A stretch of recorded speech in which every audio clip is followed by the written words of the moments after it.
Bonjour à tous. Je vous propose de commencer dès à présent cette session. Merci d'être là.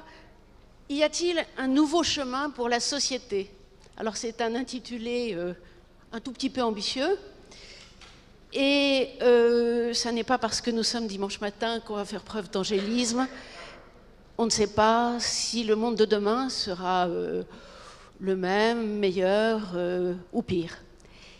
Et donc, pour poser cette question, nous avons pensé que Jean Viard était la personne tout à fait idéale. Jean Viard, sociologue, éditeur, directeur de recherche au CNRS, chercheur au CEVIPOF, et dont j'imagine certains d'entre vous ont lu certains des nombreux ouvrages, dont le dernier, La Page Blanche, que je vous conseille à tous. Alors, juste quelques mots d'introduction très rapides. Rappelons-nous les termes qu'a employés Bernard Sananès hier matin. Ça m'a beaucoup frappé. Une France inquiète, une France défiante, une France fracturée. Alors, c'est une vision sombre, bien entendu, sans doute lucide, mais la question est comment nous projeter dans l'avenir afin qu'il en soit autrement. Et dans votre livre « La Page Blanche », Jean Viard, vous écrivez « Rien ne ressemblera autant au monde d'avant que le monde d'après.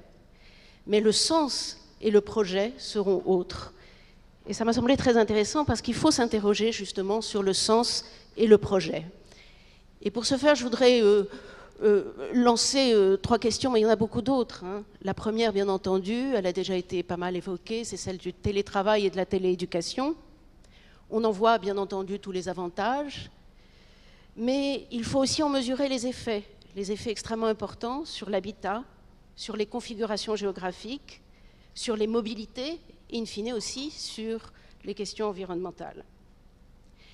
Deuxième point, si on tire la pelote du numérique, le numérique porte en lui évidemment le meilleur et le pire, on le sait, et il porte notamment en lui des valeurs individualistes, des formes de désocialisation, de nouvelles fractures sociales.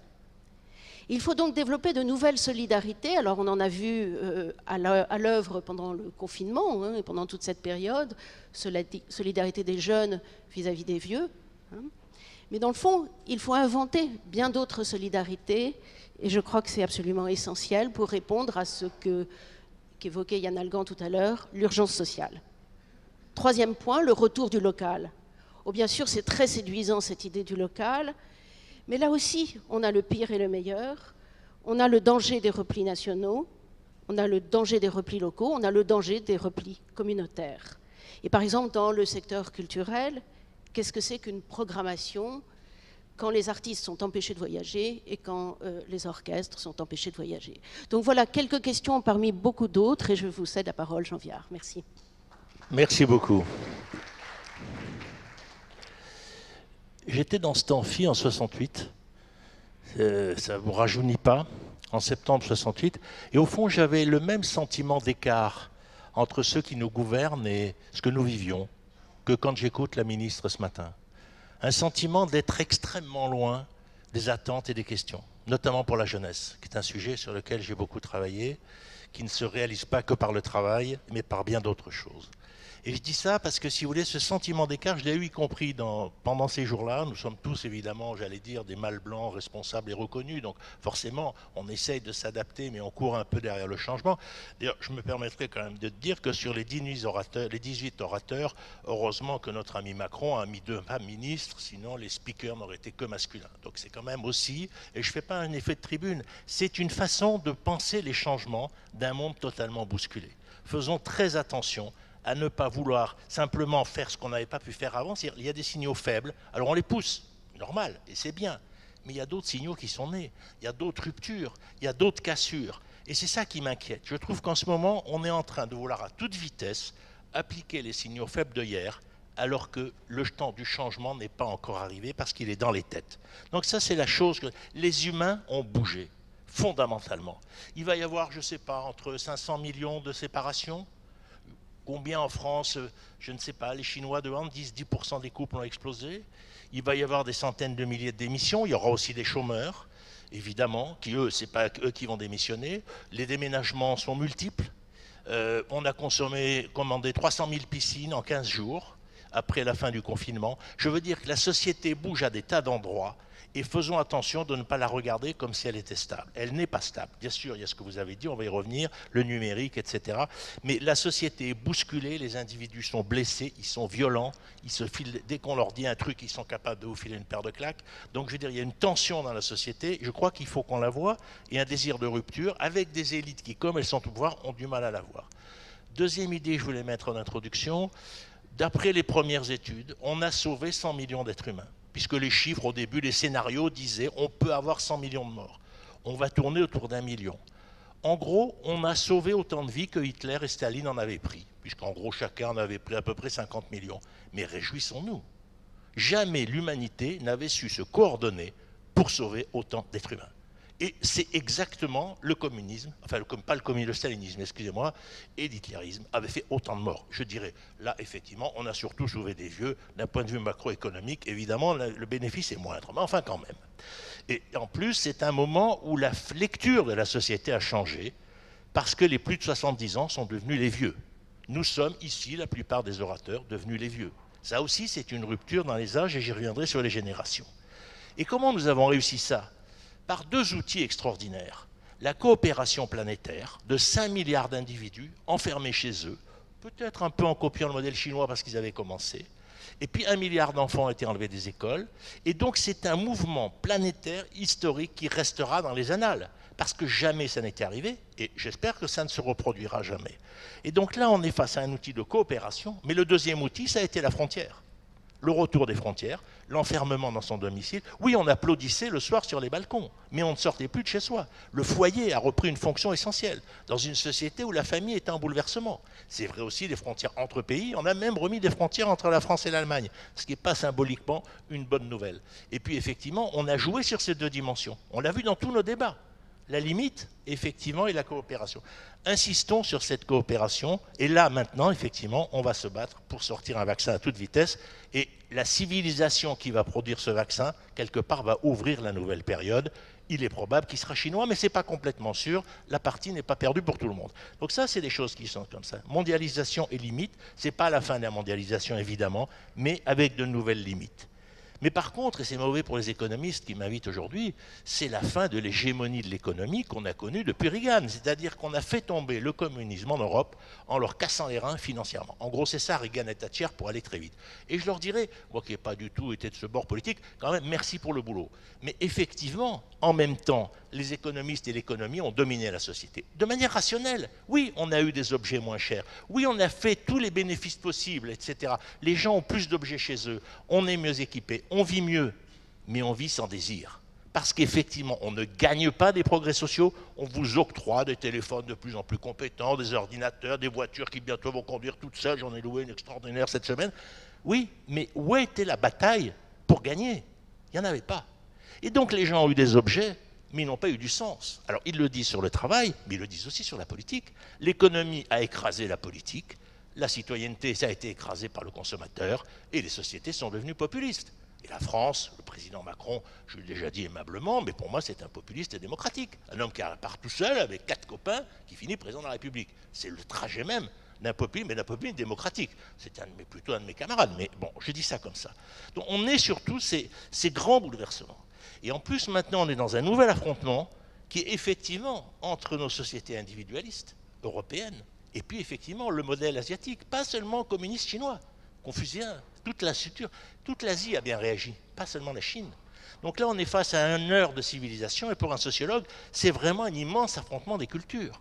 Et c'est là où je pense que Reagan a tort. Ce n'est pas seulement communisme contre capitalisme, c'est aussi des savoirs. Et comment on va tirer de la force chacun de l'autre? C'est bien ça la question qui nous est posée, parce qu'on ne va pas choser nos structures culturelles. Et puis, on l'a dit plusieurs fois, on a parlé de Descartes, on a tous compris que ce petit virus, ce chinois qui a croisé un pangolin, semble-t-il, ou c'est sorti d'un labo, c'est complètement indifférent. On peut bouleverser la plus belle civilisation scientifique et technique par un accident. Et ça, si vous voulez, ça nous enlève la confiance dans énormément de choses qu'on nous avait appris. On nous avait tous dit, tu vas chez ton médecin, je te soigne. Ben là, tu vas chez ton médecin, il dit, sors pas de chez toi. Ben, je n'ai pas besoin d'aller le voir. Donc, si vous voulez, là, en quoi on avait bâti notre confiance, notamment la science, notamment l'éducation.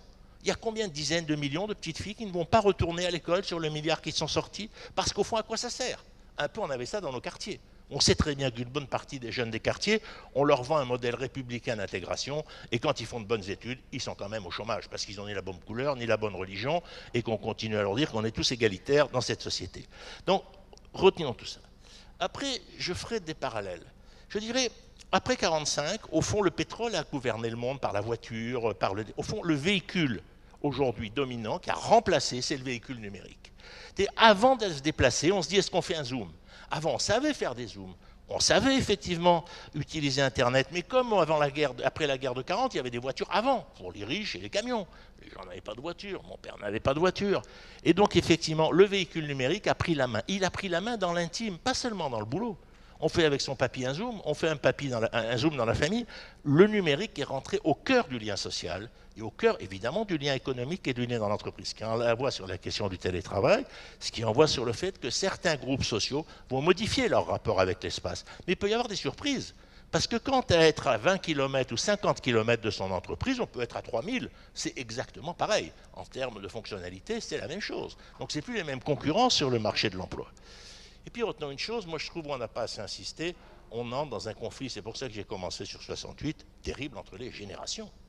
Je veux dire que les personnes âgées ont été marquées par le saut de la mort, les enfants ont été traumatisés parce que pendant 3 mois, tous les jours au JT, on leur disait on va mourir, alors qu'on essaye tous de ne pas parler de la mort à nos enfants tous les matins, et donc la mort nous a complètement envahis, les vieux sont assez terrorisés, les EHPAD ont une trahison du contrat social, on a interdit aux vieux de voir les autres, mais les vieux, ils ont des espérances de vie dans un EHPAD en moyenne de 36 mois ou 32 mois, et on leur dit pendant 6 mois, tu vois personne. Attendez, 6 mois, pour eux, pour la plupart d'entre eux, ça risque de plus être là. Donc on est dans des gestions absolument... Et à l'autre côté, on n'a effectivement aucune pensée profonde de ce qu'est la jeunesse aujourd'hui. Moi, je dis, on est jeune, on est adulte à 30 ans aujourd'hui. Premier bébé, 30 ans et 2 mois. Premier CDI massif, 29 ans. Oui, de 16 ans à 26 ans, on est dans un apprentissage de l'âge adulte dans les sociétés complexes. Oui, il faut aller à l'école, oui, il faut travailler, oui, il faut apprendre à aimer, et oui, il faut apprendre à voyager. Il faut apprendre à circuler, il faut aller voir l'autre. C'est tout ça. Moi, je disais, il fallait donner 4 000 € à chaque jeune. Tu veux aller voyager, tu as 4 000 €. Tu veux aller travailler dans une usine, tu as 4 000 €. Tu veux refaire une étude de plombier alors que tu as fait philo, tu as tes 4 000 €. C'est le jeune qui doit être porteur de son projet et pas de désigner ce qui est bon pour eux. Et puis, rapidement, on dit aussi une chose. Notre lecture de la société a complètement changé. On a vu 3 groupes sociaux. On a vu les gens de la production et de la production des biens culturels. Ils étaient au chômage. On a vu effectivement les élites sociales, les Parisiens essentiellement, qui étaient massivement partis en télétravail. 1 million, je crois, de personnes se sont déplacées. Et donc là, un télétravail qui crée un groupe social nouveau dans son rapport au travail. Il faut aussi que les patrons l'acceptent, parce qu'un patron, il aime bien voir ses salariés. La culture est très présentielle en France. Et puis les travailleurs du Caire. En gros, moitié gilets jaunes, moitié habitants des quartiers, pour aller très vite, qui ne manifestent pas ensemble, parce que les gilets jaunes ne travaillent pas avec les gens des quartiers. Les gilets jaunes sont quand même bien français, si on peut dire, avec des guillemets. Les autres sont autant français, mais ils sont souvent plus blancs.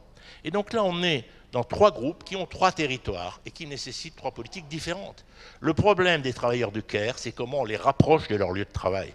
Et ça, d'ailleurs, la Caisse des dépôts vient de faire une politique. Le problème du télétravailleur, c'est qu'il va s'éloigner de la ville vers les territoires à forte image culturelle et pouvoir aller en ville 1 ou 2 ou 3 jours par semaine de manière éventuellement... Il y en a déjà des dizaines de milliers qui le faisaient. Ça va être des centaines de milliers. Et puis le troisième, c'est la production industrielle, bien longtemps qu'elle a quitté les métropoles. Donc si vous voulez, la vérité, c'est que le monde de demain est un monde de métropoles, mais de métropoles nuages. Et ça aussi, c'est toute une pensée de l'organisation des entreprises, des transports sur lesquels il faut qu'on aille. Voilà, je dirais ça pour finir, si vous voulez. On est profondément, à mes yeux, dans une société de rupture. On ne peut pas comparer les ruptures historiques, elles sont toutes différentes. Mais on va dater le monde à partir de 2020, comme on a daté à partir de la crise de 29. Donc pendant des décennies, on va dire avant ou après 2020. Donc on va construire le récit. Actuellement, on a vécu des événements individuels, des traumatismes, des accidents, des blocages, etc., des décès. Et donc, on est dans l'intime, mais on va entrer dans l'historique. C'est le rôle des intellectuels, des artistes, ils vont faire des films, on va écrire des livres, j'ai fait le mien déjà, etc. Bon. Et comment on va faire un récit politique de la situation. Et donc, comment des signaux faibles vont devenir forts, comment effectivement des nouveaux conflits vont se développer, ça, c'est des sujets sur lesquels on est. Et il y a 2 enjeux absolument majeurs. Évidemment, la question écologique, on l'a tous dit, mais on l'a dit Et je crois qu'il faut en faire un vrai combat de développement. Parce qu'en ce moment, on est comme en 68. En 68, on disait 95% de conneries. Mais on disait quelque chose qui avait du sens. Quand j'écoute certains maires contre le Tour de France, l'autre il veut plus de sapin, le troisième il veut plus de bureau en bois. Bon, on est un peu dans le délire. Mais ils nous disent quelque chose quand même. Je veux dire, au-delà de la phrase elle-même qui peut être moqueuse. Et puis le deuxième sujet, c'est que la démocratie est très atteinte. Elle l'était déjà. Mais excusez-moi, le modèle chinois est plus performant que le nôtre. Le modèle asiatique est meilleur que le modèle démocratique. Et donc la question, c'est est-ce que l'Europe va être le lieu des valeurs démocratiques dans le monde de demain, des valeurs démocratiques dans le monde de demain, non pas contre le modèle chinois, mais parce qu'effectivement, on l'a dit, il y a des gens qui ont des choses très intéressantes d'ailleurs sur l'Europe. L'Europe doit s'exporter comme modèle démocratique et écologique, et ça c'est une bataille qu'on doit mener ensemble, sinon on va perdre. Et pour finir, un mot de recommandation. Les jeunes, j'en ai parlé, je trouve franchement qu'y compris dans le plan, il n'y a pas énormément de choses. La deuxième chose, c'est qu'on est très mauvais sur la question du sol. Excusez-moi, les paysans, c'est 52% du sol de la nation, et le modèle de demain sera un modèle beaucoup plus lié à l'agriculture, à la forêt, à ces transformations. Il y a très peu de choses dans les politiques qui sont mises en place en ce moment. Je pense que c'est vraiment un problème important à mettre en avant. Le sol, effectivement. Et puis, dernière chose, attention à ne pas aller trop vite. Dans 10 ans, on fera le bilan des 100 milliards investis. Quel sera le pourcentage inutile? Inutile. Alors, on ne peut pas le savoir à l'avance, mais on sait qu'il sera considérable. C'est le propre des situations d'urgence. Essayons de prendre le temps dans certains domaines, de laisser monter la conscience et les attentes des gens.